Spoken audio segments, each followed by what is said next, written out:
I wake up in the morning, the first thing I do is invest in myself and my health and my nutrition. I'm a much better druid. I have so much more mental clarity, and I'm sure there's some science probably to back this up, but I have much more mental clarity with what I'm doing for that rest of that particular day. I feel like I filled myself up, if you will, in a way, and now I can go do really, really good work. And it may not be for everybody that we have to do this. We don't have that time in the morning to do that.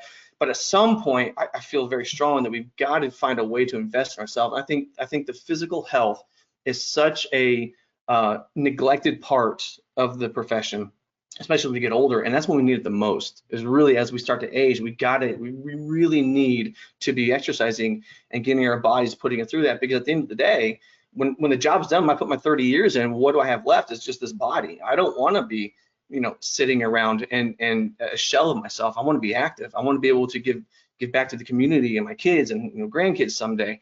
So that physical part is super, super helpful, not only in the moment of the day, but just the longevity of the career and the life. That's Jonathan Hall, a band director turned drill designer who I did some consultation sessions a few years ago. And during those conversations about drill design, we also talked about building a balanced life, using the concepts of the Apollonian life: strength, beauty, culture, balance, and structure. On this podcast, we talk about these concepts and how they've impacted our lives. When we try to expand ourselves and try to go into different domains that we're not comfortable with or that we don't think we can possibly do, we start doing it. That's when we start realizing, okay, for me it was like that Apollonian concept is doable. I just got to go and do it. And there's going to be barriers, it's going to be obstacles, it's going to be very, very tough to do, but I'm going to have to go, I'm going to keep pushing. And one day I'm going to fail. Like I'm not going to today, maybe the other day I wasn't as present as I should have been with my kids. I wasn't as patient with them as I should have been. But the trajectory is still going up. But I'm gonna have a little blip, right, every once in a while. But as long as but you're not supposed to be. You don't have to be perfect at it. Your kids don't care if one day you're a little grumpy dad, right? But they understand that overall, they know that you're there for them, you care for them, you're doing your best for them, and it's only as we're uncomfortable do we grow, right? Like that is, you have to be uncomfortable to push yourself into something that's uncomfortable. That's when you grow. Certainly that's the easiest symptom of that is the gym. It may hurt, but I like that hurt. I enjoy pushing myself and struggling. And maybe I don't quite make it that day, but I enjoy that process of challenging myself. Yeah, that would be the banner I would put. Love the process. You just got to love the process. If you only listen to one podcast this year, I hope it's this one. This could really change your life. We hope you'll consider taking the Apollonian journey. I mean, we're working in a world that is just, there's more ways for things to go wrong than there are for things to go right? And so we're constantly having to push against that. But I think about another Stoic quote is, be the rock in the ocean the waves crash against. Still be strong, even though things are crashing against you. You're still able to handle it all and still, stay that course. So where I'm at right now is I'm better than where I was before, but I'm not where I need to be. And so that sustaining mentality of getting there is the thing that continues to drive and will continue to drive me. And I would encourage anybody who's going on this, who wants to take that Apollonian journey, is just to know that it is exactly that. It's a journey, and it's the greatest journey I think you could probably be on. By the way, I love helping in this way, and I'd be happy to do a consultation session with you, talking about music arranging, drill design, show design, even just life coaching and life balance. Reach out to me at tim@marchingroundtable.com or go to my website and fill out the contact form at timhinton.com. Hope you enjoy this conversation. Hey everybody, this is Tim Hinton, the beast of the marching arts, and I'm talking to Jonathan Hall today. Jonathan, how are you? Hey buddy, how you doing, Tim? I haven't seen you in such a long time. You and I had a lot of conversations. Gosh, how long's it been? Probably, golly. I've known you for at least 5 or 6 years now, and right. But I think the last time we spoke was maybe a couple years ago. Yeah, so it's great. So you reached out to me and said hello, and things were going well for you and everything, and I was really happy to catch up with you. So before we get into all of that, how you introduce yourself to anybody that might be listening? How would you like to introduce yourself? I'm Jonathan Hall, and I'm a music educator right here in Florida. Very passionate drill designer as well. I'm also a doctoral student working on my DMA currently. Husband and a father and all those really good, nice things. Well, congrats on all that.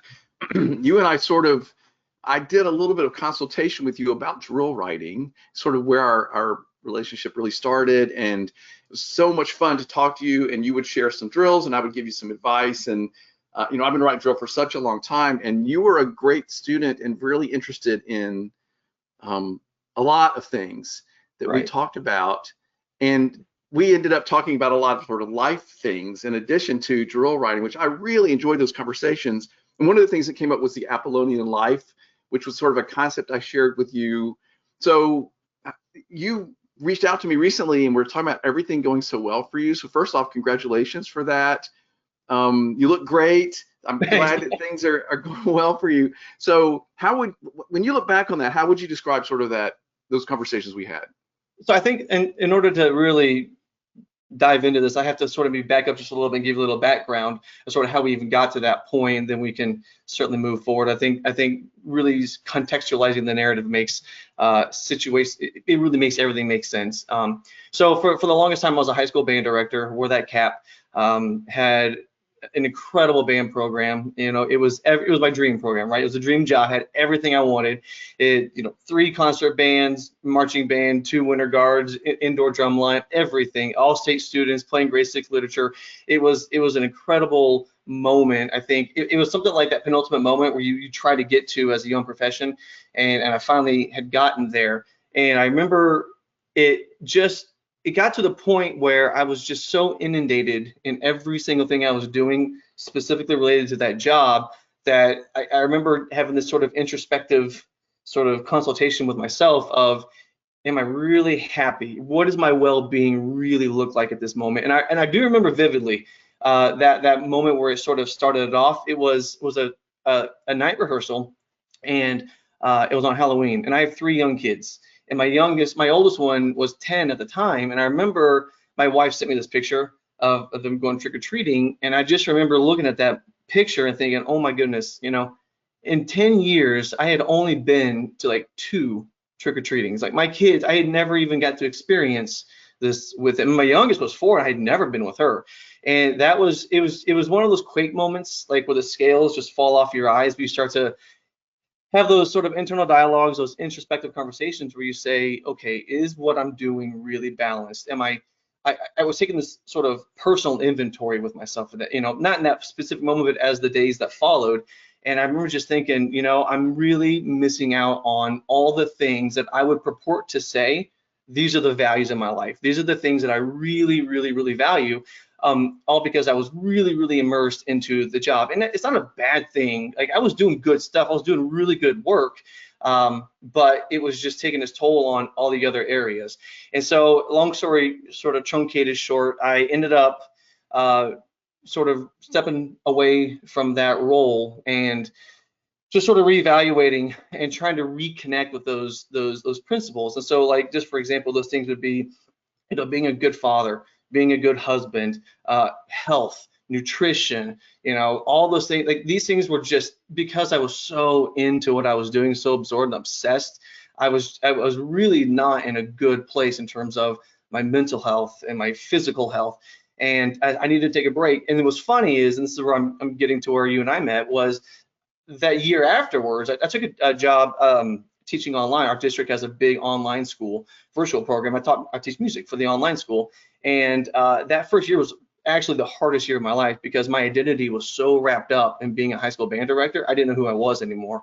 And even though I was trying to really reconnect and trying to reestablish myself as being, a father who's there and being a husband who helps around the house and all those things, this void was just missing, that career void. And then, so I started writing drill for other groups. I really had a passion for doing that. And that's when I reached out to you, and we had these awesome conversations about drill writing and the arts in general. But one of the things that you said, I'll never forget it. I even wrote it down. I have my notes here from that day. Was you talked about being a citizen of the world, right? And that's where this Apollonian concept really started to take hold. And I remember thinking, you said you can have it all. I'll never forget those words. You said you can have it all. You just have to know how to do it and how to go get it. And in that moment, it was like not like a switch, but like a fire just lit underneath me. And from that moment on, it was like, okay, I'm gonna be the best dad I can be. I'm going to be the best husband I can be. I'm going to be the best drill writer I can be. I'm going to start my doctorate degree, better nutrition and better health. And it's just been an incredible journey, a process all the way up to this point where I reached out back out to you and said, hey, Tim, hey, thanks. I owe you one, man. It's been great. Well, I mean, anybody who helps somebody or is a consultant or an educator, you want to know that the work you've done or the help that you've given has made a difference. And it was so appreciative that you reached out to me. And like you're like the poster child for making this work. And I was so excited about that. I thought, okay, let's talk about this, because the concept of the Apollonian life, which we will get into more, everybody, and I'm not an authority on this, okay? This is just the way I used it in my life is what we're talking about today. But this idea of balance and cultivating all of these parts of yourself to make yourself this sort of kind of person you want to be. I love the idea of being a citizen of the world, of being a part of all the things in a big way. Our culture doesn't think we can do that, right? Mm-hmm. Like our culture sort of tells us, no, you have to, well, if you're going to be successful in your career, well, then, your home life's probably going to suffer, or your health may, So I love that you have been able to do all these things. How were you able to find that balance and find that fire for all the pieces of your life that have now gone so well? So the first thing is, and this is something so inconsequential as just saying you can have it all. For some reason, that was a belief mechanism. Like the first thing is you got to know that you can do it. Like you've got to really believe that you can actually do these things, right? And so that was the first, and that was a huge hurdle because, for the longest time, I just thought there's no way I can balance all these things. I have to go all in on this one thing. And I just realized, no, I can actually do that. And it just took that one little, that one little point that was probably just a sidebar conversation. And, you went about your day and you didn't know how big of a ripple that would potentially have. So the first thing is just perspective, right? Knowing that you can actually do it. The second thing is action, just doing it. If you want to run a marathon, don't run a marathon, run to the stop sign down the road and back. Just do a little thing each day. And so health is a big deal for me now. And so cutting out all the processed foods, just stop eating those. That was one thing. Okay. So now we're going to stop eating fast food. I haven't been to a fast food restaurant since my days of being a band director when I would go home late after a football game, right? Like those things are gone now. No more soda, no more cut those things out. Going to the gym, right? Just showing up every single time I go to the gym and being very intentional about what it is I'm here to do. What's the reward I'm trying to seek with this particular process. And then the last thing I think is really important is having, I call it like my accountability angel. It's like this sort of person that's always like, like the typical angel devil on the shoulder whenever you're having a decision. And the one thing, it's like, I always have that someone who's holding me accountable for a certain thing. It could be like the macro thing. So like my wife is really good at holding me and keeping me centered, like everything on the Apollonian concept, and just make sure everything's really balanced. As a drill writer, I often think, it's funny that we talked about this before, but I'll be writing something with drill, I'll be sitting there in the lab and just going, and I'll think, what would Tim say right now? If I showed Tim hitting what I just did, wow, would he say, job well done, or would he give me that look? And oftentimes it's that look, like, I'm not doing this. I got to stop this. I got to read. And it's a true story. There was this group I was writing for this. Actually, one of the groups that you hooked me up with. I'm writing this ballad for them, and I had this beautiful moment that was. I started it, and then I got to the penultimate, like the vertical arrival moment, and it was like 64, 72 counts. But there were these 8 counts in between there where it just, I didn't like it. It just wasn't working for me. And I thought for a moment, no one's going to notice. I'm just going to let it go. The flow was really nice, but we had a hold there, and I just didn't like the way it looked. It sort of broke up that, thematic flow, and I just kept hearing your voice. Don't give that to them. You can fix this. You can fix this. And so I was going through. So for 3 days, I kid you not, for 3 days. Now, it wasn't just 3 straight days. I went on to another project to work on another band. I'd come back to it, work on that one, come back. I couldn't get it until finally I got it like that. I finally got it, and it just flowed so nicely. So having that accountability, having somebody who's, even if they're not, physically with you, like you hear their words in your head saying, no, do better, or that's exactly, keep going. So those are the big things on how I would say I progressed, in small steps to really reach that Apollonian concept and be fulfilled in all these little areas. Wow, I love hearing that, and of course, I'm so flattered that you would think of me, and that would be inspiring. Like that's just You have a so nice of presence. you to say. You have a Do what? presence, my man. Well, okay, that's very cool, and it's wonderful to reconnect with you. And I love how your life is blossoming, and to see people sort of coming to their own. That's just the most wonderful thing that we can all see for anybody we care about. Um, you had to relearn a lot of ideas and rethink a lot of things. You mentioned that your wife got on board. Was she immediately on board, or did you have to explain things to her? How did, because she's been an important part of supporting you and helping you make this happen for your life. So she works full time, and we homeschool our kids full time. So she's doing double, like we're just busy, crazy, crazy busy. And so when I decided to step back from the band directing world and be more at home, of course she was very welcoming to that. But my personality is not one to just sort of just work and live. I have to be doing projects. I want to better myself, going back to school, getting the doctorate, or taking on more clients, or being a better drill writer. So she's very supportive in that, but she's so good at sort of uh, tempering things down a little bit and just saying, let's keep the goal in mind, right? Let's keep the whole big picture in mind, because what happens is, I mean, when we do good work, like we're really into what we're doing, and sometimes we just have to dig in. Like you and I know this, we are so caught up right now in drill writing. It's August, right? And so we're just eyebrow deep into the writing process. It's a long, long, long day. But two things, she always reminds me to take a break. Hey, take a break. Let's go for a walk, drink some water, eat healthy. Let's go get some exercise. Then you can come back to it. I'm a much better drill writer when I do those things.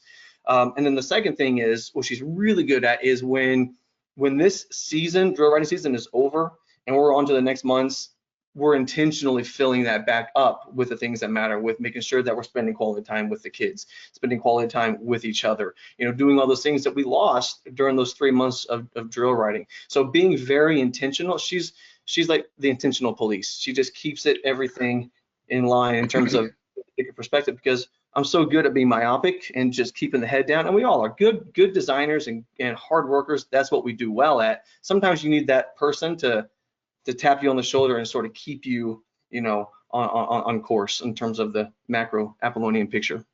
Well, that's great. And I think having someone important in your life who will help you with that role and remind you that, that's right, key. Finding that person, even if it's just a friend, or not just a friend, but if it's a friend instead of a spouse or whatever, however that falls, a colleague, anybody, I think we all need that. You sort of said something in passing a minute ago that I want to back up to, just that you realized that when you ate correctly and when you went and got that exercise and took the time for those things, that then you did so much better work. I feel like this is something that it's very easy to lose. Band directors are terrible at this, I think, because as you said, you're just so immersed and there's so many demands, right? So knowing that, this hour that I'm going to stop and go to the gym is not lost time, but is an investment in doing better work. Do you want to speak to that part again?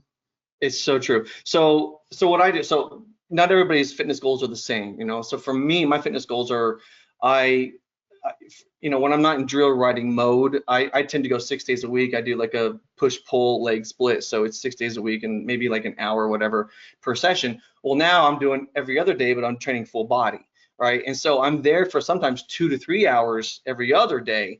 And when I look at it on the calendar, that's a long, because you got to get there, you got to warm up, you got to get stretched, then you got to work out, then you got to leave, you got to come home, then you got to mix your protein shake, take your creatine, then you got to, all these. It's a 4 to 5 hour process, and that's a lot of time that I lost, when I could have been writing drill. But I have found that when I wake up in the morning, the first thing I do is invest in myself and my health and my nutrition. I'm a much better druid. I have so much more mental clarity, and I'm sure there's some science probably to back this up, but I have much more mental clarity with what I'm doing for that rest of that particular day. I feel like I filled myself up, if you will, in a way, and now I can go do really, really good work. And it may not be for everybody that we have to do this. We don't have that time in the morning to do that, but at some point, I feel very strong that we've got to find a way to invest in ourselves. I think the physical health is such a neglected part of the profession. especially as we get older. And that's when we need it the most, is really as we start to age, we really need to be exercising and getting our bodies, putting it through that, because at the end of the day, when the job's done, I put my 30 years in, what do I have left? It's just this body. I don't want to be, sitting around and a shell of myself. I want to be active. I want to be able to give back to the community and my kids and grandkids someday. So that physical part is super, super helpful, not only in the moment of the day, but just the longevity of the career and the life. Yeah, and when you are healthier and you have exercise and you feel good, I mean, it's not hard to imagine, oh, maybe I'm going to do better work, maybe I'm going to have better focus, and it's having all those pieces of your life is what you're describing. This is sort of that concept of the Apollonian life, is like all of the pieces are possible to do them all at a high level. The words that go with this. How do you do it? Because I know you're busy. Like, you're writing drill, you got the Phantom House, you got relations. Like, how have you balanced it? That's what I want to know. Because it's an ongoing struggle. I mean, it's an ongoing project, right?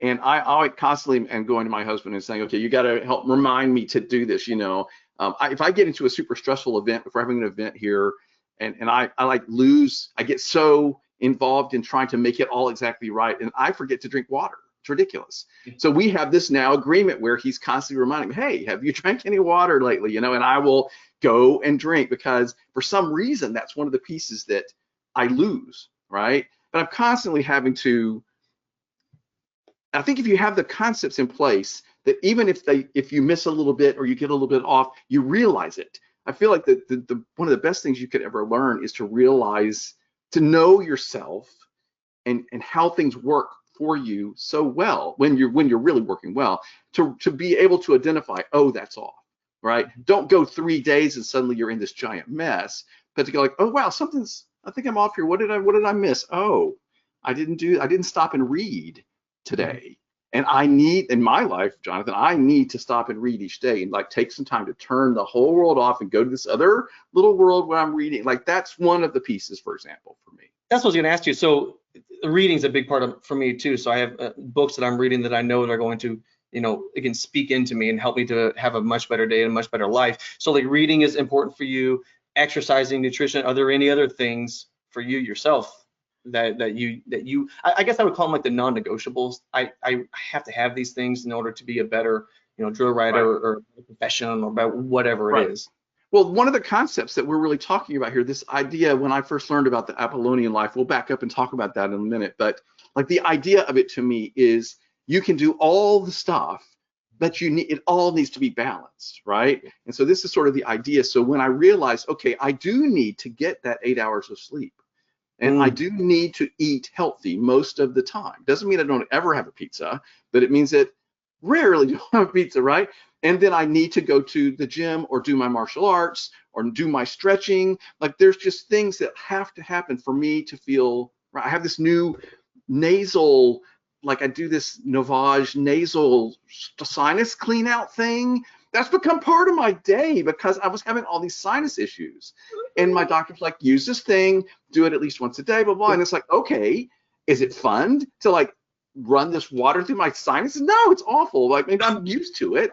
But I mean, I don't know why I'm sharing that part, but there's and then there's things like pleasurable things that I need to do. I need to have time to spend with my husband. I need to have time with friends. I need to like all of these things are part of living a balanced life and running on all cylinders. Be great at literature, be great at music, be great at your work, be great at exercise, be great at health, be great at passion, be great at love. Like, that's the concept that I love that you and I talked about. Yeah, no, that's really, really, really good. And I find it to be, for me, sometimes I find it to be really, really difficult, right? It's hard to go to the gym consistently. It's hard to always eat nutritionally. It's hard to, it takes effort and it takes intentionality, right? But isn't it true though, Tim, that the things that are worth doing the most are often the hardest things to do, right? Well, see, I think that's so interesting that you just said that, because I love talking to you, Jonathan. This is fun. I've missed talking to you. This is awesome. I'm really enjoying this. But I think there's difficult, and then like things can be simple, but also be very difficult to do, right? So like these concepts are pretty easy, but that doesn't mean they're very simple to understand. I need to eat right. I need to get rest. I need to take time for me each day. I need to do good work. I need to make great love, like all these things, but it's hard. It's difficult to do. And I learned along the way that I don't have to get it perfect. This was a big lesson in my life. Like I was a big perfectionist. Everything had to be exactly right. When I finally realized what I needed to do was do my best each day at all times, right? So there's days when I'm dragging and I'm not doing well, and I'm like, okay, but I'm still doing the best I can right now, right? Rather than beating myself up for not necessarily being where I want to be. Oh man, I'm just not lifting as heavy as I usually do today, but I'm at the gym and I'm doing the best I can today. When you look at the big picture over time, that's what we're talking about, right? It's something you aspire to, and you don't have to get it right every moment of every day, but it's like the big picture. I want to have these things, and I'm going to live with this intentionality. Yep, absolutely. Which is the word you used. Yep, absolutely. So I think about, like, for me, so like going to the gym, like I guess these things are done when I talk about difficultness or the difficulty of it. Sometimes they're not always so direct. So like, for example, although it's easy to maybe it's easy for me to get to the gym that day, but if I'm doing this particular exercise and I know I need to be taking that rep almost close to failure as I can, sometimes I'll cut it short. Like, okay, I did the difficult thing. I tackled that one thing of getting to the gym, okay? And now I'm repping this out, and I did 5 reps. Well, that's easy. I can be done. I really need to be going for 6, 7, 8, because in those moments, that's when you really start to stretch yourself. You really start to build. This is just a physiological fact, but I think this is also a fact, sort of in the normative sphere. When we try to expand ourselves and try to go into different domains that we're not comfortable with or that we don't think we can possibly do, we start doing it. That's when we start realizing, okay, for me it was like that Apollonian concept is doable. I just got to go and do it. And there's going to be barriers. It's going to be obstacles. It's going to be very, very tough to do.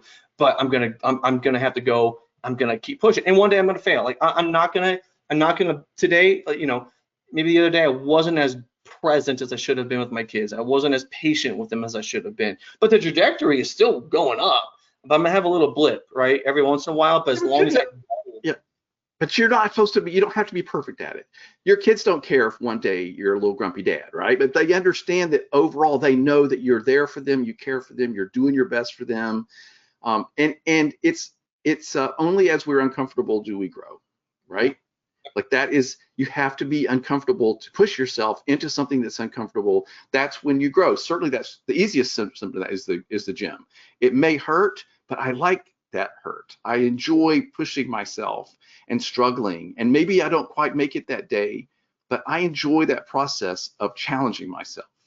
Yeah, that would be the banner I would put. Love the process. You just got to love the process. Yeah, because all of it, in all these areas that we're trying to expand and grow and do better at and be fantastic at, right? We want to just exude all of these things and all the different parts of life that we can be. Like, so now that you're healthier and you have more muscle and you're feeling good in your body, like, don't you really enjoy that? Like, don't you have fun being in this body that's muscular and strong and healthy and feel how you feel going through the world?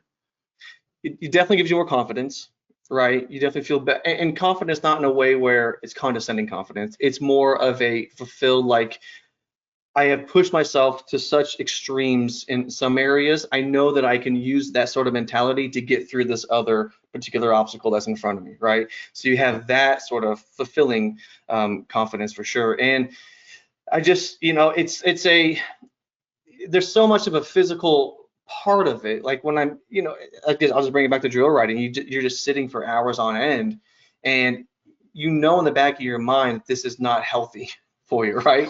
You got to do it, but it's not healthy for you. But if I know that I put my time in already for the day, or I'm about to go put my time in, it just gets me through it. I'm able to write. I'm able to sit there and take that extra bit of time to get it right.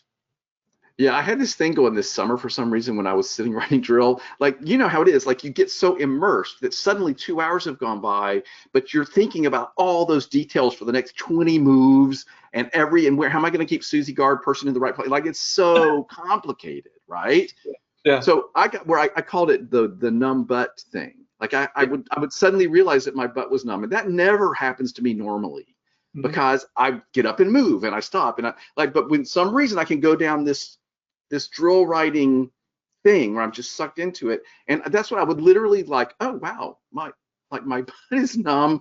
I've got to stop and get up and walk around and do some stretching. And like if this was, some people, by the way, everybody, you can just set timers if you need to, like every 30 minutes or something, like get up and do some stretching or whatever. But you're right. If I know that I have had the confidence and the grit and the discipline to build my body and work out in the gym and get stronger, that applies to everything, right? It applies, well, you know what, then I do have the discipline to eat better, and I do have the discipline to make sure I control my own schedule so that I can do the things I need to do with my family and for myself and with my work.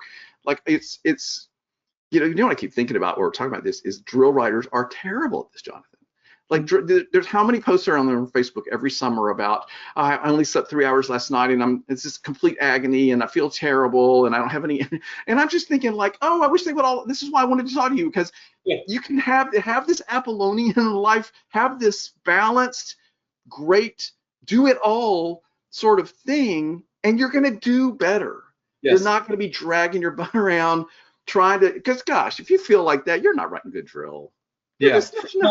It's so true. I mean, how many times, you can speak to this. I know you know this, but you'll sit and you'll stare at a problem for what seems like hours on end. Had you just gotten up, walked away from it, went to the gym, got a good exercise in, come back, I can't tell you how many times I have solved that problem while bench pressing. Like I have solved the problem walking over to the T-bar row. I have solved that problem. Just, oh my gosh, I got to get, just move the contrast to the front, right? Move them here, do this, do whatever. Exactly. I just solved that problem. And now I'm multitasking, right? I'm actually moving forward in my profession. I'm getting the day done. I'm also exercising, getting better. Because again, if you just stay right here in this one zone, you're missing out on something that could trigger something back here that goes, no, you have the secret. You just have to unlock it and do it this way. Well, yeah. And the thing is, one of the concepts that we've been talking about is it all interacts, right? If I'm reading that book or I'm going to that ballet or I'm seeing that art exhibit or I'm going to a sports thing or I'm watching the Olympics or watching a movie that really moves me, like all of this is part of who I am and builds who I am and contributes to who I am and makes me a better person. You have to be a citizen of the world, go out there, do all these things, interact with the world, see all the great movies, see all the great ballets, go to theater. Like if you do all of this stuff and you take your people and you take them to it, let your kids see what does the ballet look like, let's go to an art museum. Like it can be exciting to be in the world and in the midst of all the great art and beauty and joy that people have brought to it. Isn't that how great art gets promoted and flourishes, right? So when you think about some of the best designers in our field, they're not just staying siloed into the marching arts, right? They're incorporating all of those extra entities, and then that has made the arts and the marching arts in particular really flourish over the last 2 decades or so. It has just taken off in a way that we, if we were sitting in the 90s or the 80s, it's just not something we would ever imagine. But because people have gone out and done the extra work and built this synthesis, right? And now we have this just booming, beautiful art in the marching arts because of that. And you're right, it's just because we go out and we become citizens of other areas. Yeah, I love this idea that you're describing, and I love that I'm getting to talk to you, and it's so kind of you again to reach out to me because you have lived this, you've made it happen, you've grown into it, and that's just super exciting to see in anybody's life, but I love seeing it in you, and I want to back up and tell the story of how I first learned about what the Apollonian life is, because I like the story a lot, and I don't know if anybody would want to hear it, but I'm going to tell it. Years ago, I was living in Atlanta, so this was probably in the 90s, maybe even the 80s, but it's a long time ago. A concert pianist came to Atlanta to perform with the Atlanta Symphony, and there was an article about him in the newspaper, in the Atlanta Journal-Constitution. This man was a concert pianist, touring the world, playing piano concertos with orchestras. He was also a full-out bodybuilder, exercise, like this huge hulk of a man, And I was into bodybuilding and I was into music, and I was like, this is interesting. I want to learn about this. And so, the article interviewed him, and he was like exactly the things we're describing. He called it, I'm trying to live the Apollonian life. I'm trying to live with reason and beauty and health and all those harmony and structure and reason, all the things that are in that. But he talked about how exactly what we're talking about. I could be a concert pianist and play with the most delicate bit, in the most delicate way on a piano, and also be a 200+ pound muscular man who goes to the gym, lives with great vitality. So he was writing and reading and doing all the stuff in all the arts and all the ways, being healthy, taking care of himself. And I was like, oh my gosh, like this is the first time I've ever seen anybody talk about this, and they're living it. And this man was living this life, and that changed my life that day. And that was sort of when I was like, oh wow, he's doing all of it with great joy and vigor and energy and excitement. And if a concert pianist can look like a bodybuilder and be touring the world, what can I do? I was like, well, I mean, I'm a band director at the time. I was like, or maybe I was already into my freelance work, but I was like, wow, what can I do this too? Can I work it and do and produce and create at the highest level and be wildly strong and energetic and have this full, complete life? That was incredibly inspiring to me. So I shared part of that concept with you, and now you've taken it and run with it. I don't know if I told you that story. No, you did. I remember that story. And I think for me, the most fascinating part of that entire story is that little space in between what you observed that night or through that article, that pianist and the bodybuilder who was having joy, and then the next step, right? And in that space right there is Viktor Frankl calls it the last great human freedom, the freedom to choose, right? To make that choice that I'm going to do this. I can actually do this. I think most people, and we brought up band directors for the most part, because I think this is where it was for me personally, but I think a lot of us, we just get so caught up in the evening rehearsals and the Friday night football games and the Saturday competitions. And I mean, all this stuff, it just takes so much out of us that there's still, I still think there's that little bit of space in there that we can say, okay, we can do this. I can do this. I can actually do these things. I can eat healthier. I can exercise. I can be a better spouse or a better partner. I can be a better parent. That space is important. And then the next thing is that step, just taking that step of action and going out and doing it. Because admittedly, probably after you read that article or you saw how that man was living, the next thing was, after you made that choice, I can do this, was to do it. Right. So do you remember, I don't remember back that long, but do you remember actually, what was it like to actually start doing that? Well, I think you talked about this fire that you felt that was sort of lit in you. And I feel like that's part of what it was for me, was just the idea of, seeing someone. This is why you're important, Jonathan, because you are an example, right? Like people that you meet that know you see you doing this, right? They're like, look at him, he's getting healthier, he has more energy, he's happier, he's producing better work, he's a better father, he's better in all these ways. And I feel like it's very exciting to be a good example and to be a little bit of a light out there in the world. Like, I think that's something that should not be taken lightly. I think it's really important. So I feel like that was part of it for me. But the other piece of that is, we didn't say this was easy. Yeah. Right. Like, you can make that decision, but all of a sudden you're like, okay, well, let's say I'm that person you just described. I'm a band director. I'm beat down. I'm already taking every second. When do I have time to plan better meals? When do I have time to make sure I get exercise? When do I have time to make sure I'm sleeping? When do I have time to make sure I'm with my partner, my lover, my spouse, whatever, and taking like that's hard. It's not an easy, but it's not complicated. It's simple, but it's not easy, right? So I feel like for me, I just remember thinking, I saw maybe for the first time really clearly, like, oh, wow, this is possible, right? This person is doing all of it. This person has the whole thing. And and the other thing I loved about it, Jonathan, but he was completely unapologetic about it. He was like, this is who I am. Like, because I mean, you could look at this person, and I think perhaps the articles were like, this person is not normal. This person is unusual, right?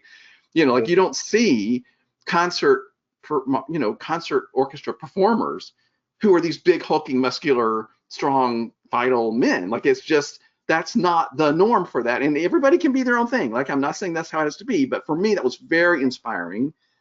And I was like, oh, it can be done. I think that's the exciting thing. And I think that's why I wanted to talk to you, because you're another example of, oh, look, it can be done. He's doing work at the highest level. He's working on his doctorate. He's being a great father. He's being a great lover. He's taking care of his body. All these pieces, it's possible. That doesn't mean it's not work. You have to stop and figure it out. And what do I have to change? And so I'm not going to watch TV for 2 hours every night. Okay.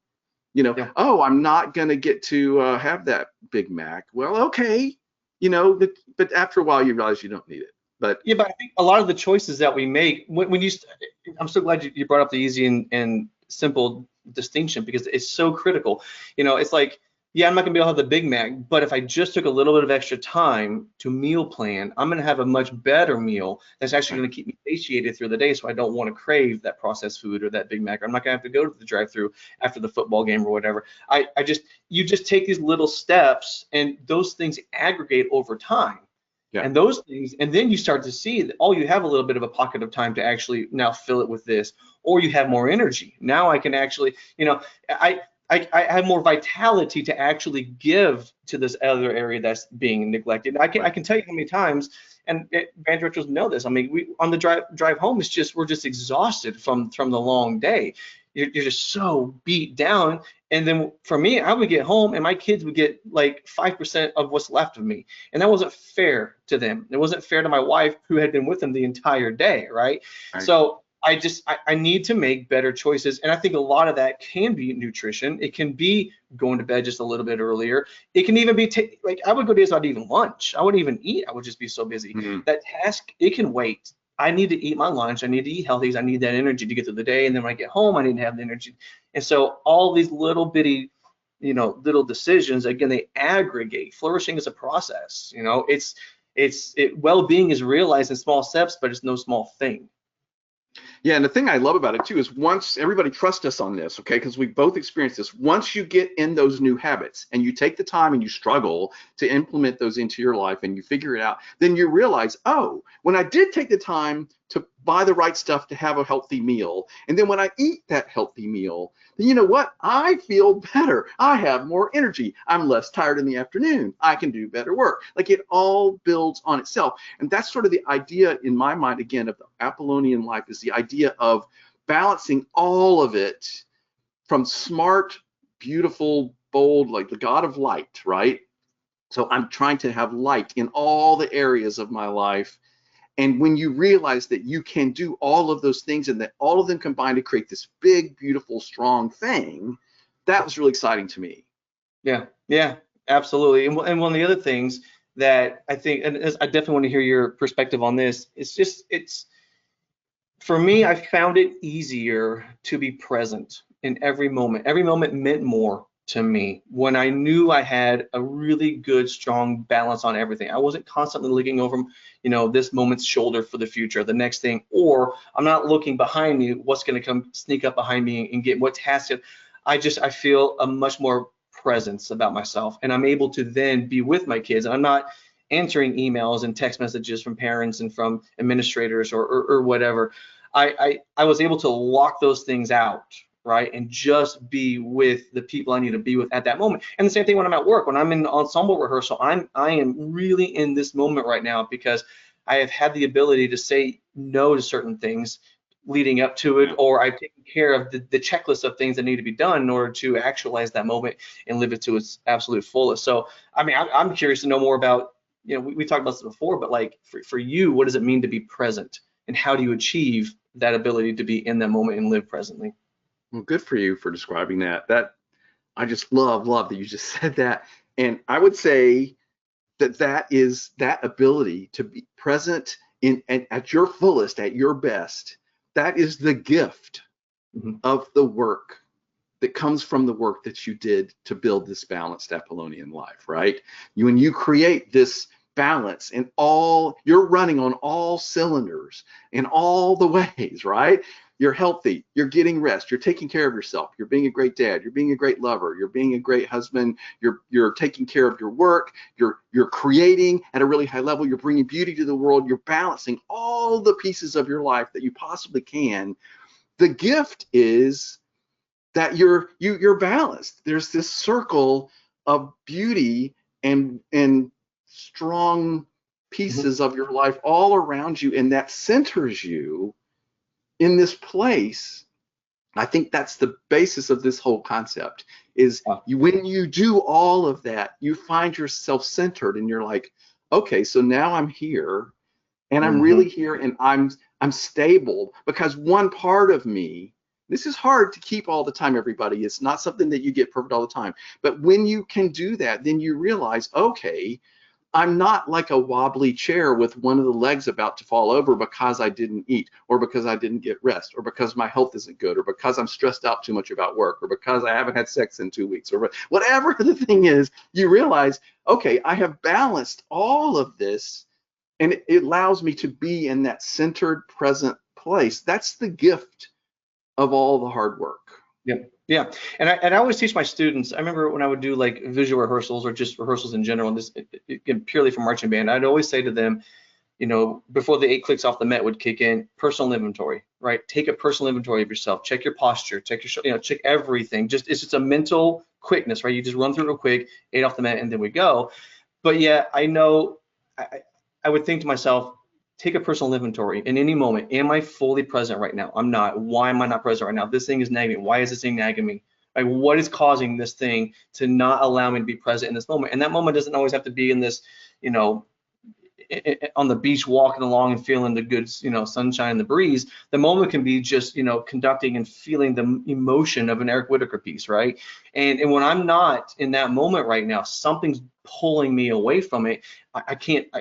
I'm doing myself a disservice. I'm doing the students a disservice.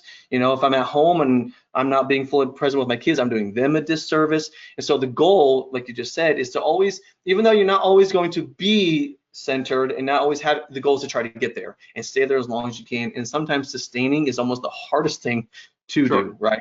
Yeah, but if you have created the framework of it, right? You're aware of it. You become aware of it. You started to work toward it. You start to put all those pieces of this framework around you, all these pieces that we're describing that create this sort of balanced life. Then that's the nice part, is you become aware.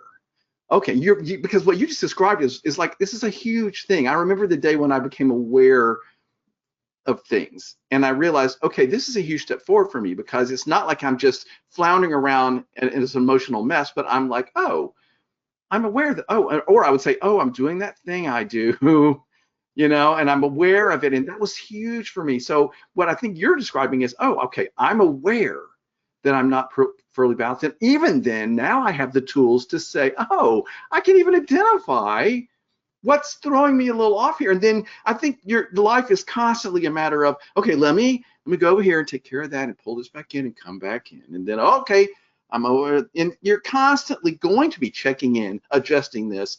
There's going to be a night you can't get to sleep. There's going to be a day you miss the gym. But if you have the framework to constantly pull yourself back into that center, you're living in the center of this balanced idea, it allows you to live happy and healthy and there's this I've been reading a lot of Stoic philosophy. I just love Stoicism. It's one of my favorite things, and I use Stoicism as a way to help achieve that Apollonian life. And one of the Stoics, Seneca, in his book, I think it's on the Shortness of Life, he talks about this beautiful quote, and I won't silver tongue it nearly as good as he does, but something along the lines of, you know, a ship that doesn't know which harbor it's sailing to, no wind is favorable, right? In other words, if you don't know which harbor you're going to, you're just going to be at the whim of the winds, and you're going to be all over. And then pretty soon you have drifted so far away from your destination, if you even had one in the first place, that it's so difficult to get back to it. But you're talking about this framework, right? This Apollonian framework. If you understand the Apollonian framework and where your destination is, you're going to get derailed, but you're going to get right back onto it, or at least know the direction that you're going. I kind of think of it like in terms of this continuum that opens up. So if I think about, I like to visually map things out. It just helps me. I think about, like, what's my goal, and the other end of that is the furthest thing away from the goal. It's the opposite of whatever that goal. So if it's to get healthy, it's like unhealthy, right? And every action decision and behavior is always measured, evaluated against that goal.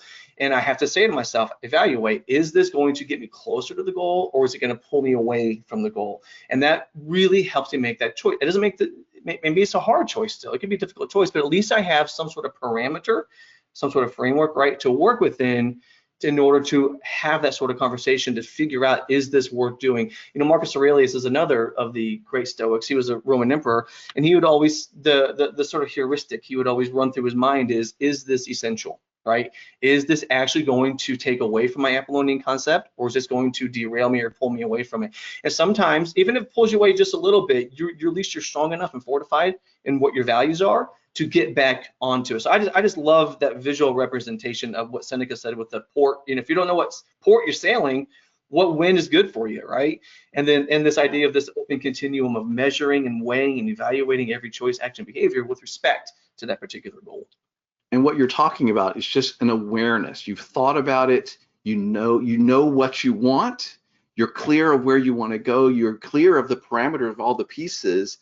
And then that allows you to move in a direction. And unfortunately, Jonathan, I feel like a lot of citizens around us in the world don't understand these concepts at all. I feel like they're completely rudderless, and they are just sort of, what is life going to do to me today? Yeah. You know, and so, and I like I said, many times I don't get this right, and I have times when I'm off and I have to figure out, okay, I got to swing this back in. And sometimes it's not a 10-minute thing, sometimes it's a 3-day thing. But overall, I'm aware of it, and I try to know where I'm headed. But I feel like a lot of people feel like they're at the mercy of, you know, well, what's today going to do to me, as opposed to, okay, how I'm prepared to go into this day, and I have the construction, the framework in place to help me navigate when life wants to throw me off in a little bit. Isn't that I think the perfect analogy, one of the perfect analogies, is using drill writing, right? And putting together a show. Like, if you know the penultimate moment, if you understand the arc of the production and where you're going and where this whole thing is leading to, it tends to make those decisions a little, I mean, at the end of the day, we're moving dots around. It makes those a little, it should inform, right? It ought to inform those decisions, because every little micro decision is an aggregate that leads to that ultimate sort of moment, you know, whether it's in a particular movement or it's the entire arc of the show, just in general. I tend to think, for me, fitness and show design are always allegorical. I always try to think of those two concepts with respect to, you know, life writ large. Yeah, absolutely. I mean, it all sort of all fits together in the same, once you start to realize, okay, it all makes sense together. You know, all the pieces of it that I'm trying to put together into this balanced life where I am artistic and physical and emotional and, right, you know, all the pieces of it, but having the intention and being aware of it. And drill writing is, of course, a great example of that, because you have to plan and think so far in advance, and you are aware of how everything influences where you're headed. Yes. And where you're trying to get.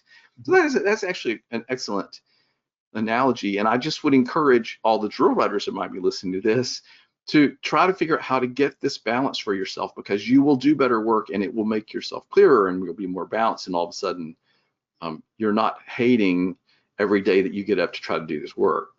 You know, yeah. I am, this is, gosh, I mean, I think we could sit here and talk about this for hours more, but Jonathan, this has really changed your life. I'm excited that I was a part of maybe helping you understand some of these concepts, but you did the work. You made that choice, as you described, and pushed and figured out the hard stuff to make it happen. How are you feeling now that you've conquered that and you have this framework that's serving you so well? Well, in some respects, it's fulfilling, right? You feel better, but also I start to notice the things that I still need to get better at, right? So I still, like, there's so many areas where I see the opportunity and I still see that gap of where I am, where I need to get to. And I always want to close that gap as fast as I can, but, you know, it's a process, it's a journey. And as long as you're just going in the right direction, then eventually, and I don't know that you'll never get to it. Like, that's the paradox in all of this. Like, you're never going to get a 100% at it, and that's just the woes of life. I mean, we're just always going to fall a little bit short of any expectation or any goal, because you could always just push it back a little bit more, because there's, you know, the drive for it to everything be perfect. I mean, we're working in a world that is just there's more ways for things to go wrong than there are for things to go right, right? And so we're constantly having to push against that. But I think about another Stoic quote is, be the rock in the ocean the waves crash against. Still be strong, even though things are crashing against you. You're still able to handle it all and still, stay that course. So where I am at right now is I'm better than where I was before, but I'm not where I need to be. And so that sustaining mentality of getting there is the thing that continues to drive and will continue to drive me. And I would encourage anybody who's going on this, who wants to take that Apollonian journey, is just to know that it is exactly that. It's a journey, and it's the greatest journey I think you could probably be on. Well, it's fantastic. I love that. One of the great gifts of life also is there's always a new desire. There's always a new idea. There's always a new creative thing that comes to you, so that you constantly are going to grow. And you're never going to stop having the next thing that you can do, and the next way that you can improve, and the next way that you can grow. Otherwise, I mean, how awful would it be if you got there and then you just were there? That's not how it works. So I love that you've been on this journey. Again, thank you for sharing with me, the note saying that our conversations made a difference, and thank you for stopping to have this conversation and sharing it with other people. I think you're a great example of the Apollonian life, and I think that you are a great father and a great designer and creator, and I'm sure a great husband, and you're a great example for everyone you come in contact with every time you run into anybody. And so that's to be that light in the world right now is not a small thing. So thank you for doing that. Well, I appreciate it. I mean, I owe so much to you. I said in the note, I owe it to you, and I'll always owe it to you. Always indebted. I appreciate you and what you do for the marching arts community. We all owe you so much, because you're the wonderful life you've lived and the wisdom you've imparted upon all of us in many areas, Tim. Oh, that's so kind of you to say that. It's been a joy to be able to share this work. And, like all of us educators know, if at any point you find out that you've actually made an impact on somebody in a really positive way, it's always a great gift to get that information. So thanks for having the conversation. Yep, no problem. Thanks, Tim.